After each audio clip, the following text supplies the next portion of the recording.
Yo yo yo! Salut les turfeuses, salut les turfeurs! Bienvenue pour un nouveau pronostic de Benoît Requin! Merci pour vos likes, pour vos commentaires. N'hésitez pas à vous abonner pour recevoir tous mes pronostics tous les jours. Et n'hésitez pas à rejoindre ma communauté pour avoir accès à tous les tickets pour la course du Quintet. Ok, place au pronostic du Quintet du samedi 28 novembre. Direction Paris-Vincennes pour le prix Daniel Miette. 3 attelés, 2700 mètres, 16 partants. Réunion 1, course 3, indice de confiance 3 sur 5. Alors cette semaine est propice aux surprises, donc on maintient la garde. À jouer donc avec modération. Cette vidéo, je la tourne avant l'arrivée du Quintet de ce vendredi. Je reviendrai dessus demain et je compte sur vous pour soutenir la chaîne Merinova. Je vous ai mis son logo à la fin de la vidéo. Pour le niveau yo-yo total VIP, ce mois de novembre bat tous les records. On a atteint 21 378 € de gains ce mois de novembre, et depuis le mois d'octobre, on a atteint 34 586 € de gains. Il y a des résultats, on continue comme ça. Le niveau qui donne accès à tous mes tickets pour la course du Quintet, c'est le niveau yo-yo total VIP par le bouton rejoindre. N'hésitez pas à rejoindre ma communauté et vous récupérez tous mes tickets, et ils sont dans l'onglet communauté. Ok, c'est parti, on commence le pronostic et on commence avec le numéro 1, Dexter Château. Il est prêt à en découdre. Ce samedi, il devrait montrer son vrai visage et il s'annonce bien sûr redoutable. Le numéro 2, Crusoe Danama. Il est entraîné et piloté par Jean-Michel Bazir. Il reste sur 2 podiums consécutifs. Bon là, il est clairement incontournable. Le numéro 3, Dollar. Attendez, je vous ai même pas dit les entraîneurs là, j'enchaîne comme ça. Excusez-moi, ah là là, vraiment, excusez-moi. Bah, on reprend le 1, Dexter Château. Donc, moi j'avais dit qu'il s'annonce redoutable. Et qu'est-ce qu'on dit l'entraîneur? Christian Bijon. Il dit qu'il avait été victime d'une fêlure après sa 3e place dans l'étape du GNT d'Amiens et avait dû être longuement arrêté. Avec désormais 3 sorties dans les jambes, il me paraît revenu au top. Il a prouvé qu'il pouvait rivaliser avec ce genre de concurrent. Il va être dans le coup. Bon, il est super chaud. Et le numéro 2... pour Crusoe Danama, moi j'avais dit qu'il était incontournable, et on va écouter Jean-Michel Bazir. Crusoe Danama s'est encore remarquablement comporté dans le prix d'Argentan, où il a été devancé par son compagnon d'écurie, Élite Beaufour, qui n'est pas le premier venu. Il est toujours aussi bien, il n'y aura pas de 6 ans, c'est sa catégorie et sans incident, il devrait poursuivre sur sa lancée. Le numéro 3, Dollar Soyer. Il est plutôt régulier dans l'ensemble, il revient avec un peu de fraîcheur après son dernier échec, et confié à Eric Raffin, il y a de la revanche dans l'air. On écoute Grégory Torel. Dollar Soyer m'a déçu lors de sa plus récente course. Je pense qu'il n'avait pas récupéré de sa précédente tentative sur 2100 mètres. J'ai fait du léger depuis et il a repris de la fraîcheur. Il fait face à un engagement sur mesure sans concurrence étrangère. Il faut le racheter, sa place est dans le Quintet. Le numéro 4, Divine Méloise. Elle reste sur 5 échecs consécutifs, mais elle ne sera pas malheureuse toute sa vie, Divine Méloise. Attention à elle. On écoute Pierre Belloche. Pardon. Pierre Belloche. Divine Méloise a l'air très bien. Cela s'est mal passé dans le prix d'Argentan où elle a été contrainte de progresser le nez au vent. Pour finir, j'ai préféré la respecter. Wow, moi j'ai pas respecté le matériel. Oh là là. Désolé, mais je fais n'importe quoi ce soir. Aujourd'hui. Attendez, qu'est-ce que c'est que ça? Comment on peut faire ça? Voilà, c'est bon là? Ok. Oh là là là là. Alors, donc je disais, oui, Divine Méloise a l'air très bien. Cela s'est mal passé dans le prix d'Argentan où elle a été contrainte de progresser le nez au vent. Pour finir, j'ai préféré la respecter. Cette sortie ne l'a pas éprouvée. L'opposition me paraît moins relevée que le dernier coup. À l'issue d'un parcours à sa convenance, elle devrait se racheter. Le numéro 5, Daelia de Vandel. Ferré pour ce rendez-vous qui n'est pas un objectif, sa tâche s'annonce ardue. On écoute Cédric Mégissier pour le 5. Daelia de Vandel avait couru de façon rapprochée afin de bien monter en condition pour ce meeting. Sa prestation à La Rochelle est excellente. Ici, c'est l'occasion de retrouver Paris-Vincennes. Elle va garder ses fers avant de retourner aux montées le 10 décembre, son objectif. Il lui sera difficile de se mettre en évidence. Le numéro 6, Cyril d'Atome. La régularité ne fait pas partie de ses principales qualités. S'il montre son vrai visage, il peut réussir à accrocher une place, donc méfiance, méfiance. On écoute Bart de Grave. Cyril d'Atome n'a pas du tout démérité il y a 15 jours face à une opposition similaire. Il s'est retrouvé un peu tôt, né au vent, mais il n'a rien lâché. Physiquement, il est toujours aussi bien et a donné satisfaction à l'entraînement.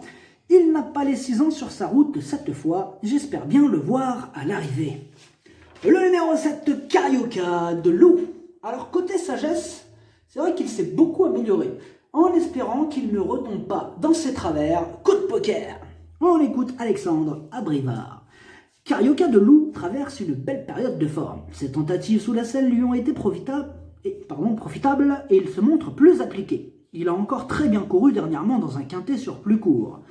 L'allongement de la distance ne va pas le déranger, il reste délicat mais il a une très belle carte à jouer. Le numéro 8, Crêpe de Satin. En 12 courses, seulement 3 fois à l'arrivée, tout ou rien. On écoute Bruno Marie. Crêpe de Satin a bien travaillé. Malheureusement, elle est désormais chargée en gain. Sa bonne condition n'est pas à mettre en doute. Elle vient d'ailleurs de boucler les 2100 mètres de la grande piste sur le pied de 1:11:8. Samedi, l'engagement est valable, mais lutter pour les premières places ne sera pas facile.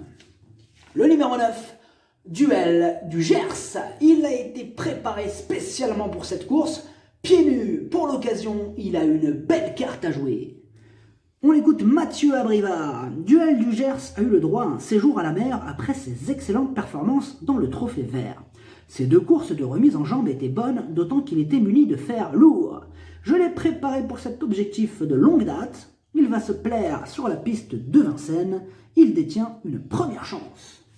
Le numéro 10, Baron du Bourg. On ne peut pas dire qu'il brille par sa régularité, mais il fait face à un bon engagement. Il peut tenter d'en profiter pour essayer de casser du ticket. Il a bien sûr sa place dans un champ réduit. On écoute Jérémy Gaston Van Eekhout. Baron du Bourg a été présenté dans l'étape du GNT de Mokanchy uniquement pour se qualifier pour la finale. Cela dit, il affrontera une opposition très relevée. Samedi, il découvre des conditions idéales face à de vieux Français. C'est l'un de ses plus beaux engagements de l'hiver. Il peut accrocher une place. Et oui, faites attention quand même. Moi, je vous ai dit, champ réduit, pourquoi pas. Les amateurs, bien sûr. Le numéro 11, Alinea. C'est l'un des plus grands spécialistes de la disqualification. Il adore casser du ticket. Soit il termine au galop, soit il déchire les tickets.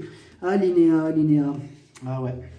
Bon ben on écoute Christian Bijon. Alinea est toujours aussi imprévisible. Sa dernière course n'est pas si mauvaise. Il affiche une bonne condition physique à l'entraînement et l'engagement est très favorable. C'est vrai qu'il est toujours difficile à recommander, mais il lui suffirait de se montrer sage pour terminer dans le quintet. C'est un peu la roulette russe. Tu m'étonnes.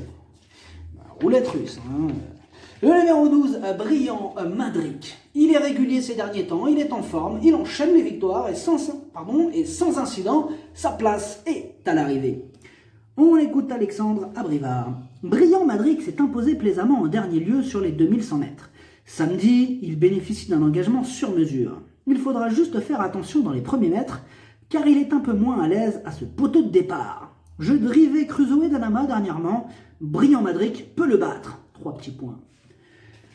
Le numéro 13, Belle Louise Mabon. Elle reste sur 4 échecs consécutifs. Elle fait face à un bon engagement, mais avec elle, c'est quitte ou double. Et on écoute Yves Dreux. Belle Louise Mabon est au mieux. Elle n'a pas été des plus chanceuses en dernier lieu. Samedi, elle bénéficie de conditions de course idéales face uniquement à des chevaux d'âge et sans concurrents étrangers. À bientôt 10 ans, elle n'a évidemment pas de marge, mais elle n'est pas hors d'affaire pour une place. Le numéro 14, Colt des Essarts. Ses dernières sorties ne sont pas éblouissantes. Bon, il accroche des 5e places. À l'issue d'un parcours favorable, il va tenter d'accrocher une place. On écoute François Lagadec. Colt des Essarts m'a un peu laissé sur ma faim à Argentan. Il n'a pas démérité au monter ensuite. Cette sortie peut lui ouvrir les portes et l'avoir boosté un peu. Au travail, il est parfait, il lui manque le petit truc. Je vais lui mettre les œillères qui descendent. Il est dans sa catégorie et a son mot à dire. Le numéro 15, Colonel Band. Il reste sur 3 échecs consécutifs et sans en faire une totale impossibilité, il y a d'autres chevaux qui passeront en priorité. On écoute Jean-Pierre Hench. Colonel Bond va effectuer sa première sortie à Paris-Vincennes. La grande piste ne lui posera pas de problème. Il a trotté à 2 reprises une 13 cet été à Cagnes. Je profite de cet engagement sans les étrangers et les 6 ans pour l'amener dans la capitale. Brian Madric et Crusoe Danama sont des clients, mais il peut rivaliser. Le numéro 16, Dragon des Racs. Ses 12 dernières courses, aucune fois à l'arrivée. Pieds nus cette fois-ci, il va tenter de renouer avec les bonnes performances, mais il est difficile de lui accorder notre confiance au vu de ses performances. On écoute Alexandre Abrivard. Dragon des Racs affiche une condition physique optimale à l'entraînement. Mais ça se passe mal en compétition. Dernièrement à Bordeaux, il était encore bien en course lorsqu'il s'est montré fautif dans le dernier tournant. Il bénéficie d'un engagement de rêve. Il peut créer une surprise en accrochant une place. Le pronostic, ça donne 9, 12, 2, As, 3, 7, 4, 6, cheval de complément le 14, si jamais il y a un autre nom partant et ça peut arriver, le 10. Merci d'avoir suivi cette vidéo, n'hésitez pas à vous abonner pour recevoir tous mes pronostics tous les jours et n'hésitez pas à rejoindre ma communauté pour avoir accès à tous les tickets pour la course du Quintet, à jouer avec modération, bonne chance, chopez-le moi, ciao.